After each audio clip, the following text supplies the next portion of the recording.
இந்த எபிசோட்ல ஒனிக்கி வந்து அவரோட பெரிய ஸ்டோன் கோலமை கிரியேட் பண்ணி மாடராவை அட்டாக் பண்ண போக மாடரா வந்து வுட் ஸ்டைல் டி ஃபாரஸ்ட் ப்ளூமை யூஸ் பண்ணி அந்த கோலமையே தூள் தூளா ஆக்குறான். நம்ம சுனாடைக்கு அதை பார்த்தோன்னே தெரிஞ்சிருச்சு அது அஷிராமாவோட ஃபாரஸ்ட் ப்ளூம் அட்டாக்னு சொல்லிட்டு உடனே காசுக்காகன்னு கூப்பிட நம்ம காரா வந்து அவனோட சாண்டை யூஸ் பண்ணி எல்லா காகையுமே மேல பறக்க வச்சு கூப்பிட்டு போயிடுறான். மீசுக்காக வந்து இது ரொம்பவே பெரிய ரேஞ்ச் அளவுக்கு கவர் ஆயிருக்கு. திட்டத்திட்ட ரொம்பவே ஷார்ட் டைம்ல ஒரு ஃபாரஸ்டே கிரியேட் ஆயிருச்சுன்னு சொல்லலாம்னு சொல்ல சுனடே வந்து யாருமே அதுல இருந்து வர பாய்சனை இன்ஹேல் பண்ணிடாதீங்க அப்படின்னு சொல்லிட்டு சொல்றாங்க.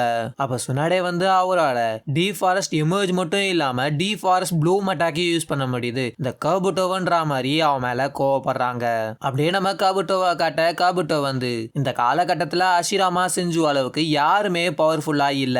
எல்லாருமே சேஜ் ஆஃப் சிக்ஸ் பேத்தோட பவர்ஸை ஃபேரி டெய்ல் கதை மாதிரி யோசிச்சிருப்பாங்க. பட் அதை நிஜத்திலேயே காட்டுன்ற மாதிரி சொல்றான். இன்னொரு பக்கம் நம்ம லார்ட் மூவ் வந்து தப்பிச்சு ஓடிக்கிட்டே இருக்க அவரை ஃபாலோ பண்ணி 5 ஷினோபிஸ்மே போயிட்டு இருக்காங்க. டக்குன்னு பாத்தீங்கன்னா மாடரா அவனோட சுசானாவை எடுத்து நீங்க அங்க இருக்க ஃபிளவர்ஸை பார்த்து டிஸ்ட்ராக்ட் ஆயிட்டீங்க அப்படின்னு சொல்லி எல்லா காகையுமே அட்டாக் பண்ணிட்டு அந்த கல்லு மேல போயிட்டு அவனோட ஃபயர் அட்டாக்க ரொம்பவே பெருசா யூஸ் பண்றாங்க. அங்க இருக்க எல்லா காகையுமே ஃபாரஸ்ட் அடியில மாட்டி நெருப்பு வேற இருக்கிறதுனால பயங்கர டயர்டா ஆயிடுறாங்க. நம்ம மீசுக்காக வந்து வாட்டர் ஸ்டைல யூஸ் பண்ண ட்ரை பண்ணாலுமே அவங்க ரொம்ப டயர்டாகி அவங்களுமே கீழே விழுந்துடுறாங்க. அப்ப நம்ம ஒனிக்கு வந்து எனக்கு தெரிஞ்சு எனக்கு அதிக வயசாயிடுச்சு, அதனால என்னால எதுவுமே பண்ண முடியலன்ற மாதிரி யோசிக்கிறாரு. அப்படியே ஒரு பிளாஷ்பேக்கா காட்ட அந்த இடத்துல நம்ம ஒனிக்கு வந்து சின்ன வயசா இருக்கும் போது வில் ஆஃப் ஸ்டோனை வந்து தொடச்சிக்கிட்டு இருக்க அந்த இடத்துக்கு ஃபர்ஸ்ட் சுச்சிக்காகவே வருவாரு. ஹே லெஃப்ட் சைட்ல அழுக்கா இருக்கு பாரு, அந்த இடத்த நல்லா தொடச்சி பல பலன்னு மாத்துன்ற மாதிரி சொல்ல ஒனிக்கு வந்து யாராவது வந்து கடுப்பு ஏத்திட்டு இருக்காருன்ற மாதிரி சொல்லிட்டு என்னை பொறுத்த வரைக்கும் இது வந்து நார்மலான கல்லு தான் அப்படின்னு சொல்லிட்டு சொல்றான். அந்த இடத்துல ஓனோக்கி வந்து இடன் டீஃப்ல மவுண்டெயின்ல ஃபேஸை செதுக்குற மாதிரி நம்மளும் செதுக்கலாம் இல்லையா அப்படின்னு சொல்லிட்டு லார்ட் சுச்சிக்காக நீங்க ரொம்ப சீப்பா இருக்கீங்கன்னு சொல்லி சொல்றான். ஃபர்ஸ்ட் சுச்சிக்காக வந்து இதுதான் நம்ம வில்லேஜோட சிம்பிள் ஆஃப் ஸ்டோன் அப்படின்னு சொல்லிட்டு இது வந்து லக்கி ராக் கூட சொல்லலாம் அப்படின்னு சொல்லி அந்த கல்லை எடுத்து இது நார்மலான கல்லு தான் சொல்லிட்டு எல்லா கல்லோட சேர்த்து தூக்கி போட்டுறாரு. உனக்கு வந்து இப்ப எப்படி அந்த கல்லை கண்டுபிடிக்கிறது எல்லாமே நார்மலா இருக்கே அப்படின்னு சொல்லி கேட்கும் போது சிம்பிளா நம்ம இந்த இடத்துல வேற ஒரு கல்லை எடுத்து வச்சுட்டா வேற யாருக்குன்னா தெரியவா போகுதுன்ற மாதிரி சுச்சிக்காக சொல்றாரு. அப்ப சுச்சிக்காக வந்து உண்மையிலே முக்கியமான விஷயம் என்ன அப்படின்னு பாத்தீங்கன்னா உனக்குள்ள இருக்க வில் ஆஃப் ஸ்டோன் தான். ஒருத்தவங்கள பாக்குறது மூலியமாவே அவங்களுக்குள்ள எவ்வளவு வில் ஆஃப் ஸ்டோன் இருக்குதுன்னு என்னால சொல்ல முடியும். உனக்குள்ள மறைஞ்சிருக்க வில் ஆஃப் பவர் வந்து ஒரு நாள் கண்டிப்பா இந்த வேர்ல்டையே சேஞ்ச் பண்ணும்னு சொல்லிட்டு சொல்றாரு. நீ மட்டும் கேர்ஃபுல்லா இல்லைன்னா ஒரு நாள் உனக்குள்ள இருக்க வில் ஆஃப் ஸ்டோனுமே டிஸ்அப்பியர் ஆயிரும் அப்படின்னு சொல்லுவாருங்க. அப்படியே சீனை கட் பண்ணா நம்ம ஒனிக்கி அண்ட் செகண்ட் சூச்சிக்காக வந்து மாடரா கிட்ட நின்னுக்கிட்டு அப்ப ஒனிக்கி வந்து லாடா ஸ்ரீராமா இந்த அக்ரிமெண்ட்ல இதெல்லாம் சொல்லவே இல்லையே அப்படின்னு சொல்லிட்டு மாடரா வந்து இங்க ஏர்லைன்ஸே கிடையாது, ஜஸ்ட் இடன் லீஃபுக்கு அடிமையாயிருங்க, இதுக்கப்புறம் அந்த ஷினோபியோட நேமை என் கண்ணு முன்னாடி இருக்கும் போது சொல்லாதன்னு சொல்லிட்டு சொல்லுவான். மாடரா அவனோட சூசானாவை எடுத்து அட்டாக் பண்ண நம்ம ஒனிக்கி வந்து கீழே விழுந்துடுறாரு. அதுக்கப்புறம் அவரோட பக்கத்துல இருக்க கல்ல கையில எடுத்து ஃபர்ஸ்ட் சுச்சிக்காக சொன்ன எல்லா விஷயத்தையுமே யோசிச்சு பார்த்துட்டு மாடரா கிட்ட மறுபடியும் ஏஞ்சி போக மாடரா வந்து அவனை கெஞ்சிச்சு போட்டு கீழே விழுக வைக்கிறான். அப்படியே பிளாஷ்பேக் முடிய இந்த இடத்துல நம்ம ஒனிக்கி வந்து கண்ணு முழிச்சு அதே மாதிரி கீழே இருக்க ஒரு கல்லை எடுக்கிறாரு. இதுக்கப்புறம் நான் வந்து எனக்கே எக்ஸ்கியூஸ் சொல்லிக்க மாட்டேன் அப்படின்னு சொல்லிட்டு அவரோட பார்ட்டிகல் செயலை யூஸ் பண்ணி அங்க இருக்க எல்லா டிஃபாரஸ்டேஷனையும் அட்டாக் பண்ணிக்கிட்டு மேல வர மாடராவுக்குமே அதுல லேசா அடிபட்டிருக்கும் அந்த பார்ட்டிகல் செயல் மூலயமா. நாளுக்காகவுமே அந்த இடத்த விட்டு எழுந்திருச்சுக்க ஒனிக்கு வந்து திரும்பி கவுண்டர் அட்டாக் பண்ணலாம் அப்படின்னு சொல்லிட்டு சொல்ல நம்ம மாடரா வந்து அப்படியே திரும்புவான் பாருங்க. மாடராவோட செஸ்ல இருக்க அஷிராமாவோட ஃபேஸை பார்த்து நம்ம ரைக்காகே அண்ட் சுனாடே வந்து ஷாக் ஆகுறாங்க. சுனாடே வந்து இதனால தான் இவனால வுட் ஸ்டைல் யூஸ் பண்ண முடியுதான்ற மாதிரி பாக்குறாங்க. அப்ப காபுட்டோ வந்து இது வந்து டான்சோக்குள்ள அஷிராமா செல்ஸ் இம்ப்ளான்ட் பண்ணாத மாதிரி கிடையாது, இது வந்து அதோட ரொம்பவே பவர்ஃபுல்லானது. அஷிராமாவோட மாடரா வந்து பவர் கம்மி தான், பட் இது ரெண்டுத்தையுமே சேர்த்து என்னோட அல்டிமேட் வெப்பனா நான் இதை வச்சுக்கிறேன்ற மாதிரி சொல்றான். அப்படியே சீனை கட் பண்ணா நம்ம இட்டாச்சி டிராவல் ஆகிறத காட்டுறாங்க. இன்னொரு பக்கம் நம்ம சாசிக்கு அங்க இருக்க பறவையெல்லாம் பறக்கிறத பார்த்து அந்த திசையை நோக்கி போக அந்த இடத்துல நம்ம சாசிகேவை கிராஸ் பண்ணி நம்ம இட்டாச்சி போறான். நம்ம சாசிகே உடனே நம்ம இட்டாச்சியை ஃபாலோ பண்ணிக்கிட்டே போய் நில்லுன்னு கூப்பிட இட்டாச்சி நிக்காம போய்கிட்டே இருக்க நான் உன்னை நிக்க சொன்னேன் அப்படின்னு சொல்லிட்டு சாசிகே அவனோட சுசானாவை வச்சு அட்டாக் பண்ண இட்டாச்சி அவனோட சுசானாவை யூஸ் பண்ணி அதை பிளாக் பண்ணிடுறான். நீ இங்க என்ன பண்ணிக்கிட்டு இருக்க, நீ தான் ஆல்ரெடி இறந்துட்டியே அப்படின்னு சொல்லி கேட்க அப்ப இட்டாச்சி வந்து இது வந்து காபுட்டோவோட ஜுட்சு ரீஅனிமேஷன், என்னால நின்று எதையுமே சொல்ல முடியாது, எனக்கு முக்கியமான விஷயம் செய்ய வேண்டியது இருக்குன்னு சொல்லிட்டு இட்டாச்சி போய்கிட்டே இருக்கான். சாஸ்கே வந்து எனக்கு அதை பத்திலாம் கவலையே இல்லை, நீ இப்போ என் கண்ணு முன்னாடியே இருக்க, உங்ககிட்ட உங்ககிட்ட நான் நிறைய கேள்வி கேட்கணும் அப்படின்னு சொல்லிட்டு கேட்க, அப்ப இட்டாச்சி வந்து அதெல்லாம் அப்புறம் கேளு, அதெல்லாம் நடக்கிற மாதிரி தெரியல அப்படின்னு சொல்லிட்டு போய்கிட்டே இருக்காங்க. அப்ப சாஸ்கே வந்து நீ தானே ஒரு நாள் சொன்ன உன்ன மாதிரி ஐஸ் வந்த உடனே உன்னை கண்டுபிடிக்கணும்னு சொல்லிட்டு இப்ப வந்திருக்கல, எதுக்கு ஓடிக்கிட்டே இருக்க?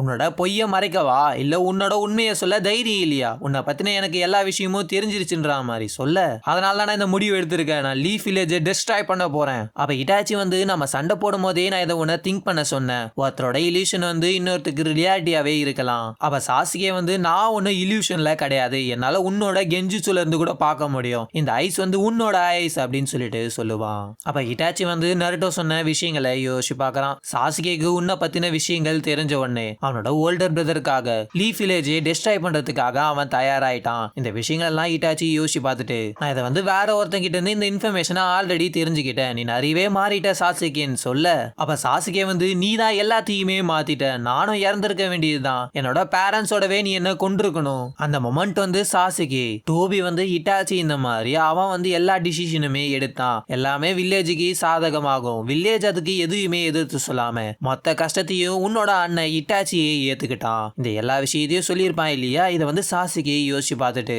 அந்த இடத்துல சாஸ்கே வந்து எதனால என்ன மட்டும் கொல்லாம விட்ட, என்னோட அப்பா அம்மாவை கூட நீ கொண்டுட்ட, எதனால என்ன மட்டும் விட்டேன்னு சொல்லி கேட்க, அப்ப இட்டாச்சி வந்து ஏன்னா உனக்கு ஒன்னுமே தெரியாது, நீ உச்சிகா பாட்ல சேர மாட்ட, நீ வந்து அப்ப சின்ன பையனா இருந்த, நான் வந்து இதை உனக்காக மட்டும் பண்ணல, ஒரு இன்னொரு உச்சிகா வச்சா என்னோட பவர்ஸை நான் ஜட்ஜ் பண்ணிக்க முடியும், உன்னோட ஹேட்ரேட நான் மொத்தமா அட்வான்டேஜா எடுத்துக்கிட்டேன், அதனால தான் நான் தோத்துட்டேன், அல்டிமேட்லி உன்னை வந்து ஒரு முழு ஹேட்ரேடா மாத்ததுனால நீ வந்து ஒரு ரோக் நிஞ்சாவா மாறி ஒரு கிரிமினலா மாறிட்ட, எனக்கு தேவையானதெல்லாம் நீ வந்து ஒரு கரெக்டான பாதையில போகணும்னு நினைச்சேன், நான் சாகிறதுக்கு முன்னாடி கூட நீ ஒரு நல்ல பாதையை தேர்ந்தெடுக்கணும்னு சொல்லிட்டு நான் நிறைய விதத்துல உன்னை லீட் பண்ணேன் என்னோட விஷுவல் பவர்ஸை யூஸ் பண்ணி.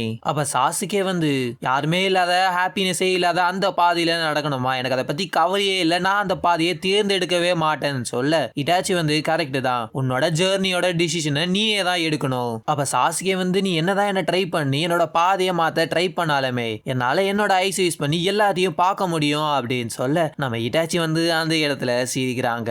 உன்னை மாத்துறதுக்கு வெறும் சாயின் பாட் மட்டும் இல்ல அப்படின்னு சொல்லிட்டு நருட்டோவை யோசிச்சு பார்த்துட்டு, நான் ஆல்ரெடி இறந்துட்டேன், இதுக்கப்புறம் நம்ம பேசுறதுல ஒரு பிரயோஜனமோ இல்ல அப்படின்னு சொல்லிட்டு இட்டாச்சி கொஞ்சம் ஃபாஸ்டா போக ஆரம்பிக்கிறான். அப்ப சாஸ்கே வந்து நீ உயிரோட இருக்கும்போது என்னோட பேச்சுக்கு எப்பயுமே அட்டென்ஷன் கொடுத்ததே கிடையாது, இப்ப நீ இறந்துட்ட, இப்பயுமே தப்பிச்சு ஓடிக்கிட்டே இருக்க அப்படின்னு சொல்லி சொல்ல, அப்ப இட்டாச்சி வந்து நான் ஒன்னும் தப்பிச்சு ஓடிக்கிட்டு இல்ல, நான் ஆல்ரெடி உங்ககிட்ட சொல்லிட்டேன், எனக்கு ஒரு முக்கியமான விஷயம் இருக்கு, நான் கண்டிப்பா ரீஅனிமேஷன் ஜுட்சுவை ஸ்டாப் பண்ணணும், அப்படியே நம்ம மாடராவா காட்ட அவனுக்கு அடிப்பட்ட இடத்துல ரீஜெனரேட் ஆகிட்டே இருக்கும் போது, ஹேய் நீ ஒரு மெடிக்கல் நிஞ்சா தானே, உனக்குள்ளே இந்த அஷிராமா செல்ஸோட பிளட் ஓடுது இல்லையா, அப்ப நான் உன்னை ஃபர்ஸ்ட் கொல்றேன், அப்ப மீசுக்காக வந்து ஒரு டீம்ல மெடிக்கல் நிஞ்சாவுக்கு வந்து அட்வான்ஸ் எடுத்துக்கலாம் டிராவல் பண்றியா, நாங்க அதுக்கு அவ்வளவு ஈஸியா விட மாட்டோம்ன்ற மாதிரி சொல்றாங்க.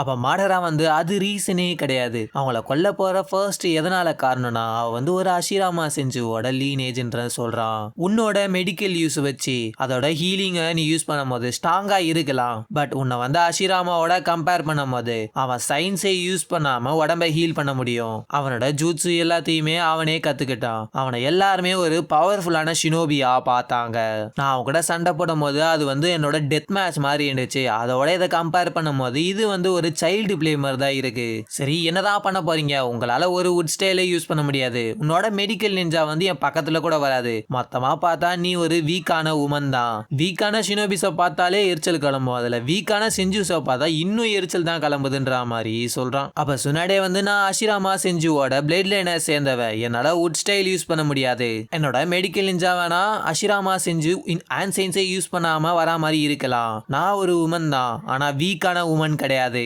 ஸ்ட்ரென்த் மட்டும் எல்லாமே கிடையாது, அதை தவிர்த்து நிறைய விஷயங்கள் இருக்கு, ஃபர்ஸ்ட் ஓக்காக கிட்ட இருந்து அது எனக்கு பாஸ் ஆயிருக்கு, அதுதான் என்னோட ட்ரூ ஸ்ட்ரென்த்ன்ற மாதிரி சொல்றாங்க சுனாடே. எங்களோட வில் ஆஃப் ஃபயரை அண்டர் எஸ்டிமேட் பண்ணாத அப்படின்னு சொல்லிட்டு சொல்றாங்க. இதோட பாத்தீங்கன்னா இந்த எபிசோட் முடியுது, அடுத்த எபிசோட நம்ம அடுத்த வீடியோல பார்க்கலாங்க.